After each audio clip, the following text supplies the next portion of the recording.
Olá, gente. Nesse novo vídeo eu quero falar um pouco sobre domínio, tá?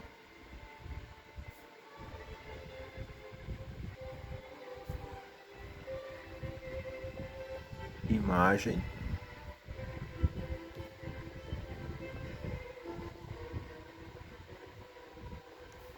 e contra-domínio, tá?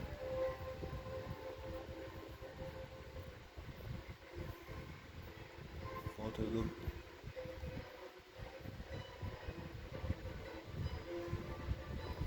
da função. Ou seja, esse aqui vai ser representado assim, ó, domínio da função, imagem da função, certo?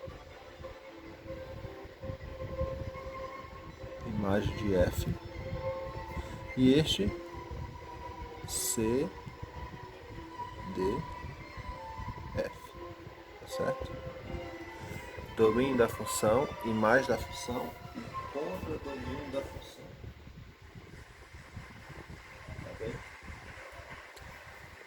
Desculpa, o imagem não tem acento, tá? Não tem acento. Então veja, o domínio, se você levar agora para uma função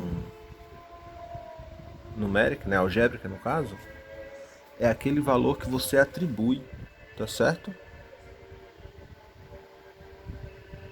Valor atribuído.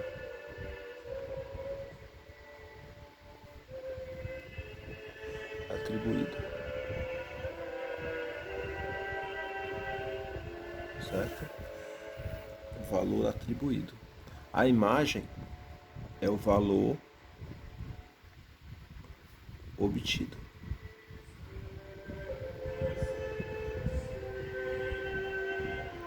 Ok?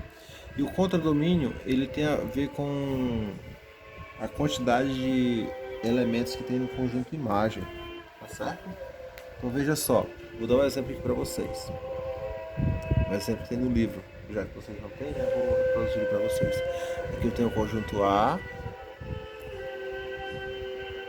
e os elementos 0, 1, 2, 3, e aqui eu tenho o conjunto B.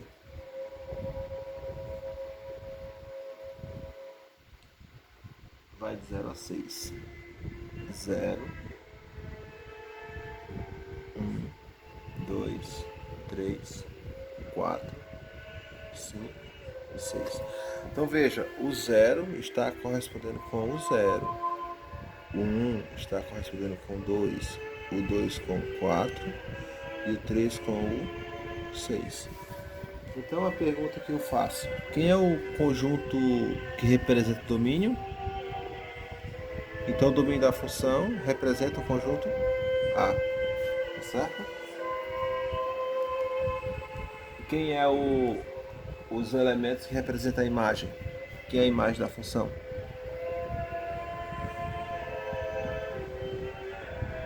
Quem são os elementos que representam a imagem? É o conjunto B? Não. A imagem está no conjunto B, tá certo? Mas não é o conjunto B. Ou seja, a imagem são os elementos 0, 2, 4 e 6. Certo? A imagem são os elementos que têm seus correspondentes 0, 2, 4 e 6. Ok? E quem é o contradomínio? Nesse caso, o contradomínio da função,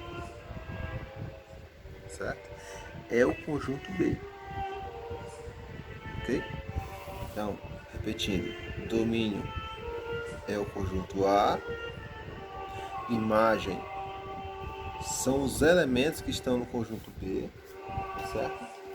Isso aqui, ó, vou até circular eles de vermelho aqui, ó.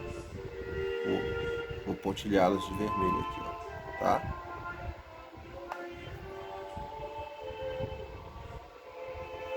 Ok? E o contradomínio É todo o conjunto B. Então faltava falar isso aqui ainda sobre função, né? O que é domínio, imagem e contra-domínio. O domínio você atribui um valor. No caso da função algébrica, que eu vou mostrar já já. Imagem você obtém. E contra-domínio, ele está lá, mas ele não foi usado. Tá certo? Então veja só, um exemplo aqui, ó.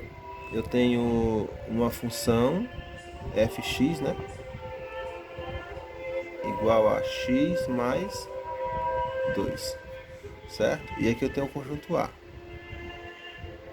E aqui eu tenho o conjunto B, certo? Esse fx, ele pode ser escrito como y também, tá certo? Então, aqui eu tenho os elementos 0, 2, 4 e 6, ok? Lembra lá no vídeo anterior?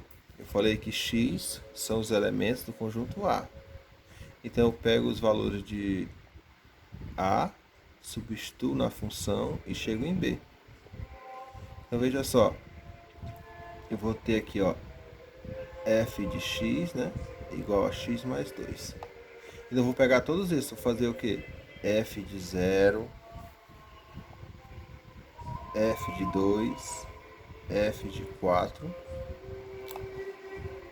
e f de 6. O que eu substituo aqui, ó, eu substituo lá também. O meu x vale quanto? Vale 0, então aqui vai valer 0, mais 2. Isso aqui vai dar quanto? 2.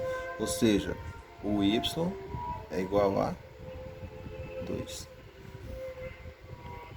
Quando o x for 2 agora, né? Se eu mudei aqui, mudo também. Vai ser 2 mais 2, vai dar 4. Ou seja, o meu y vale 4. Quando o meu x for 4, mais 2 vai dar 6. Ou seja, o y vale 6. Quando o x for 6, mais 2, esse aqui vai dar 8. Ou seja, o y vale 8. Ou seja, o 2 corresponde, o 0 corresponde com 2, o 2 com 4, o 4 com 6 e o 6 com 8, tá certo? Aqui tá certinho de correspondência. Essa função, ela é injetiva? Sim, porque cada elemento de A tem a sua imagem em B. Ela é bijetiva? Digo, corrigindo, ela é sobrejetiva? Sim, porque se você olhar de B para A, né, cada elemento de B tem uma partida para A, ó, não tem partidas repetidas, né? E por último, se ela é injetiva e sobrejetiva, logo ela é bijetiva, tá certo? Então, no próximo vídeo eu vou mostrar alguns exemplos para que vocês entendam como funciona isso aqui. Imagine que ele deu os elementos, né, de A e B e deu a função. Então você vai usar os elementos de A na função e ver se chega no conjunto B, ok? Então espero que tenha entendido. Então, esse aqui é um exemplo de função, tá? Com seus elementos domínio, imagem e contra-domínio, tá certo? Até lá!